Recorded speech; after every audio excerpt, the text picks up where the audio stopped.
Hello dear students, you are most welcome to your channel CSC master. आज के video lecture में हम next lecture को continue करेंगे, जो कि है lecture number 26 and most important lecture, round robin schedule. Okay, यहाँ पे इससे पहले मैं बता दूं, ऑपरेटिंग सिस्टम के लेक्चर सीरीज में यूनिट 1 और यूनिट 2 हमारा समाप्त हो गया है।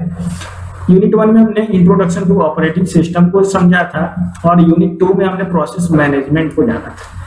दोनों वीडियो लेक्चर बहुत ही इंपॉर्टेंट है और ऑपरेटिंग सिस्टम का एक बेस है। अगर आपने नहीं पढ़ा है, उस वीडियो लेक्चर को आपने नहीं देखा है, तो आप ऑपरेटिंग सिस्टम के प्लेलिस्ट में जाकर के यूनिट 1 यूनिट 2 के वीडियो लेक्चर को देख सकते हो। आज यूनिट 3 के लेक्चर नंबर 26 को, जो कि राउंड रॉबिन एल्गोरिदम शेड्यूलिंग, इसको हम स्टार्ट करने चलते हैं। तो चलिए स्टार्ट करते हैं।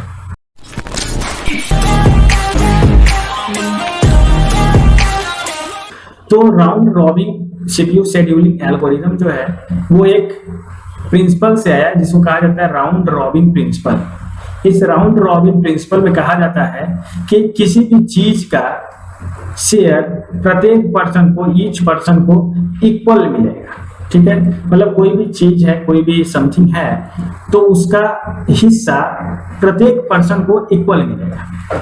ये राउंड रॉबिन प्रिंसिपल है।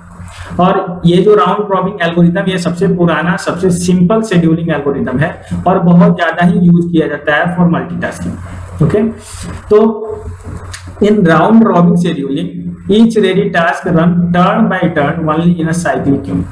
राउंड रॉबिन सीपीयू शेड्यूलिंग में जो भी प्रोसेसेस हैं वो टर्न बाय टर्न, मतलब एक के बाद एक साइक्लिक मैनर में एग्जीक्यूट होते हैं। ठीक, for limited time slice, for a limited period of time. जैसे 2 सेकेंड तक एक प्रोसेस एग्जीक्यूट किया, उसके बाद वो स्टॉप हो जाएगा, उसके बाद नेक्स्ट प्रोसेस को 2 सेकेंड का टाइम सीपीयू मिलेगा, फिर वो भी जाकर के वेट करेगा, फिर थर्ड प्रोसेस को 2 सेकेंड का सीपीयू का टाइम मिलेगा एंड सो ऑन। इस तरह का होता है। This algorithm also offer starvation free execution of the process. यहाँ पे स्टारवेशन फ्री होता है। स्टारवेशन का मतलब आपको बताया था कि अगर किसी एक प्रोसेस को दूसरे प्रोसेस के कारण ज्यादा इंतजार करना पड़े, ज्यादा वेट करना पड़े, तो इसको स्टारवेशन प्रॉब्लम कहा जाता है। तो राउंड रॉबिन सीपीयू शेड्यूलिंग में स्टारवेशन प्रॉब्लम नहीं होता है, ये स्टारवेशन फ्री होता है। अब देखिए, राउंड रॉबिन जो है एक तरह का शेड्यूलिंग एल्गोरिदम है, जहां पे प्रत्येक प्रोसेस को साइक्लिक मैनर में एक फिक्स टाइम स्लॉट अलॉट करके एग्जीक्यूट कराया जाता है। Okay, next is it is a primitive version of first come first serve. जो हमारा first come first serve scheduling algorithm था, उसका ये प्रिमिटिव वर्जन, मतलब एफसीएफएस का अगर प्रिमिटिव वर्जन हम लाएं तो उसी को हम कहते हैं round robin CPU algorithm. Okay, अब राउंड रॉबिन सीपीयू एल्गोरिदम में बस एक चीज पे फोकस किया जाता है और वो चीज है टाइम शेयरिंग। यहाँ पे टाइम शेयरिंग इसलिए किया जाता है क्योंकि प्रत्येक प्रोसेस को इक्वल इंपॉर्टेंस दिया जा सके, प्रत्येक प्रोसेस को इक्वल सीपीयू टाइम दिया जा सके। ठीक है, the period of timer for which process or job is allowed to run in a primitive method is known as quantum or time slice. ये बहुत इंपॉर्टेंट पॉइंट है। जितने समय के लिए किसी प्रोसेस को सीपीयू में एग्जीक्यूट होने के लिए टाइम दिया जाता है, या फिर जितने टाइम के लिए प्रत्येक प्रोसेस सीपीयू में एग्जीक्यूट करता है, उस टाइम को क्वांटम या फिर टाइम स्लाइस के नाम से जाना जाता है। ठीक है, सपोज करो कुछ प्रोसेसेस हैं P1, P2, P3। ठीक है, P1, P2, P3, ये 3 प्रोसेसेस हैं और ये तीनों प्रोसेसेस रेडी क्यू में पहले से है। ठीक है, और इनका टाइम स्लाइस 2 सेकेंड का है। तो सबसे पहले P1 प्रोसेस जाएगा सीपीयू में, 2 सेकेंड एग्जीक्यूट करेगा। अगर 2 सेकेंड में कंप्लीटली एग्जीक्यूट हो जाता है तो टर्मिनेट कर जाएगा, अगर नहीं होता है तो ये वेट लिस्ट में चला जाएगा। ठीक ऐसे ही फिर दूसरा P2 प्रोसेस जाएगा सीपीयू में, ये 2 सेकेंड के लिए रन करेगा। फिर 2 सेकेंड में रन करने के दौरान पूरी तरह से ये एग्जीक्यूट हो जाता है तो टर्मिनेट हो जाएगा, नहीं तो फिर से इसको वेटिंग लिस्ट में डाल दिया जाएगा। फिर थर्ड प्रोसेस जाएगा, 2 मिनट के लिए एग्जीक्यूट करेगा, अगर एग्जीक्यूशन कंप्लीट हो गया टर्मिनेट हो जाएगा, नहीं तो वेट लिस्ट में जाएगा। फिर दोबारा से P1 प्रोसेस अगर वेट लिस्ट में था तो फिर से एग्जीक्यूशन 2 सेकंड के लिए करेगा। फिर अगर वो टर्मिनेट हो गया तो ठीक है, नहीं तो वेट लिस्ट में जाएगा और ये प्रोसेस चलता रहता है। ठीक है, सभी प्रोसेस को इक्वल टाइम अलॉट किया जाता है सीपीयू का। उसी टाइम को हम लोग क्वांटम या फिर टाइम स्लाइस के नाम से जानते हैं। Each process or job present in the ready queue is assigned the CPU for the time quantum. प्रत्येक प्रोसेस या जॉब को जो कि रेडी क्यू में पहले से है उसको सीपीयू में एक टाइम क्वांटम इतना टाइम असाइन किया जाता है। ठीक है, अगर टाइम क्वांटम 2 सेकंड का है तो 2 सेकंड के लिए उस प्रोसेस को सीपीयू में असाइन किया जाएगा, 5 सेकंड है तो 5 सेकंड के लिए उसको असाइन किया जाएगा। ठीक है, if the execution of the process is completed, अगर प्रोसेस का एग्जीक्यूशन कंप्लीट हो जाता है अगर उस टाइम क्वांटम में तो वो प्रोसेस इंट हो जाएगा, नहीं तो उस प्रोसेस को फिर से वेट टेबल में वेटिंग स्टेट में डाल दिया जाएगा और फिर से जब इसका नेक्स्ट टर्न आएगा तो वो सीपीयू में जाएगा, मतलब ये वेट करेगा अपने नेक्स्ट टर्न का। ठीक है, इस तरह से प्रोसेसेस को सीपीयू अलॉट किया जाता है। ठीक है, for a fix amount of time which is known as quantum time, या फिर इसी को हम कहते हैं टाइम स्लाइस। ठीक है, अब इसके कैरेक्टरिस्टिक्स की बात करें तो 3 कैरेक्टरिस्टिक्स इसमें इंपॉर्टेंट है, हालांकि इसके तो बहुत सारे कैरेक्टरिस्टिक्स हैं। ये बहुत सिंपल है, बहुत इजी टू यूज है, स्टारवेशन फ्री है, इसलिए ये बहुत ज्यादा यूज किया जाता है। ठीक है, one of the most widely used method in CPU scheduling as a core, ये बहुत ही ज्यादा हाई लेवल पे यूज किया जाता है, जो कि सिंपल है, इजी है, स्टारवेशन फ्री है। It is considered primitive as the process are given to the CPU for a very limited time.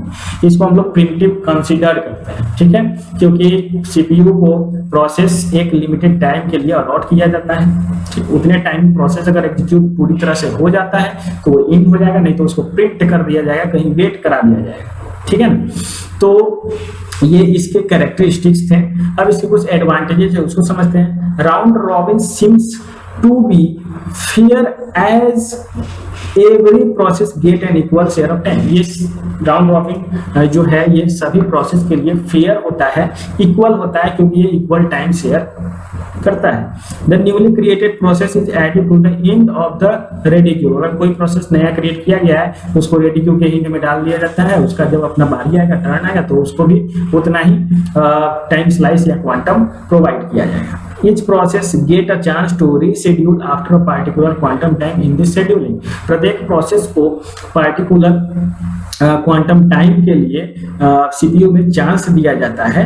उतने टाइम में एग्जीक्यूट हो गया पूरी तरह से तो टर्मिनेट होगा, नहीं तो फिर से वो दोबारा वेट लिस्ट में जाकर के अपनी बारी का इंतजार करेगा एग्जीक्यूशन के लिए। Round robin scheduler generally employees time sharing given each job a time slot और क्वांटम। ओके, तो ये सारे एडवांटेजेस थे राउंड रॉबिन एल्गोरिथम के। ठीक है, तो एडवांटेजेस हैं तो क्या कुछ डिसएडवांटेज भी हैं क्या सर? तो इसके कुछ डिसएडवांटेजेस भी हैं जिसको हम देखते हैं। सबसे बड़ा डिसएडवांटेज ये यहाँ पर larger waiting time and response time होगा। अगर सपोज करो क्वांटम टाइम 1 सेकेंड है, क्वांटम टाइम 1 सेकेंड का है, तो और 5 प्रोसेस है P1, P2, P3। ठीक, हमारे पास P1, P2, P3 तीन प्रोसेस हैं और इनका बर्स्ट टाइम 6 सेकेंड है, 8 सेकेंड है और 10 सेकेंड है। ओके, ऐसे ही इनका अराइवल टाइम भी हम लिख देते हैं 80, 0, 1, 2 है। ठीक है, तो यहाँ देखो P1 प्रोसेस सबसे पहले सीपीयू के अंदर जाएगा और P1 प्रोसेस सीपीयू के अंदर जाने के बाद क्या करेगा? P1 प्रोसेस 1 सेकेंड के लिए ही एग्जीक्यूट करेगा। तो जब ये 1 सेकेंड के लिए एग्जीक्यूट करेगा तो फिर से उस P1 प्रोसेस को 5 यूनिट और एग्जीक्यूट होना है। यहां आप देख सकते हो t=0 पे P1 प्रोसेस गया, उसके बाद t=1 पे फिर P2 प्रोसेस जाएगा। ऐसे ही P2 प्रोसेस भी 1 सेकेंड एग्जीक्यूट करेगा, फिर t=2 पे P3 प्रोसेस आएगा, P3 प्रोसेस भी 1 सेकेंड एग्जीक्यूट करेगा, उसके बाद वेट में डाल दिया जाएगा। फिर उसके बाद P1 प्रोसेस जो कि 1 सेकेंड एग्जीक्यूट करने के बाद वेट लिस्ट में चला गया था, उस P1 प्रोसेस को बुलाया जाएगा। फिर t=3, t=4 पे इसको हम लोग टर्मिनेट ये वेट लिस्ट में डाल देगा, फिर P2। तो यहाँ पर सभी प्रोसेसेस जो हैं उन्हें बहुत ज्यादा वेट करना पड़ रहा है अगर क्वांटम या फिर टाइम स्लॉट, टाइम स्लाइस कम है तो। ठीक है, ये इसका डिसएडवांटेज है। ऐसे लो थ्रूपुट है, इसका जो थ्रूपुट है वो लो होता है। आपने देखा कि बहुत ज्यादा वेटिंग टाइम हो रहा है प्रोसेस का, तो थ्रूपुट ऑब्वियसली कम हो जाएगा। This is a context switch, ये कॉन्टेक्स्ट स्विच को यूज करता है बहुत ही हाई लेवल पे। Gantt chart seems to come to big, हमने देखा अभी गैंट चार्ट जो हमने बनाया ये बहुत ही बड़ा बन जा रहा था, ठीक है ना, क्योंकि एक एक सेकंड पे ये प्रिंट हो रहा था। This is also a disadvantage of round robin algorithm.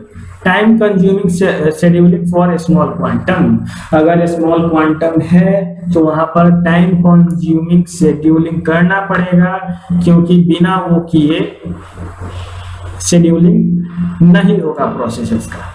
ठीक है, तो हमने देखा राउंड रॉबिन शेड्यूलिंग एल्गोरिथम क्या होता है, इसके कैरेक्टरिस्टिक्स क्या क्या हैं, इसके एडवांटेजेस क्या हैं, डिसएडवांटेजेस क्या हैं। अब नेक्स्ट वीडियो लेक्चर में राउंड रॉबिन शेड्यूलिंग एल्गोरिथम के एग्जांपल्स को हम देखेंगे, जो कि बहुत इंपॉर्टेंट है, बहुत सारे एग्जामिनेशंस में पूछे जाते हैं, कॉलेज के सेमेस्टर एग्जाम्स में पूछे जाते हैं, गेट के एग्जाम्स में पूछे जाते हैं। तो नेक्स्ट वीडियो लेक्चर को आप बिल्कुल भी मिस मत कीजिएगा। आज के लिए इतना ही। आपको ये वीडियो कैसा लगा मैं कमेंट में जरूर बताएं। अगर वीडियो अच्छा लगा तो वीडियो को लाइक कर सकते हैं। आपको कोई इस टॉपिक में प्रॉब्लम है तो हमें कमेंट में पूछ सकते हैं, हम उसका जवाब जरूर देंगे। अगर आप चैनल पे नए हैं तो चैनल को सब्सक्राइब कर सकते हैं। थैंक्स।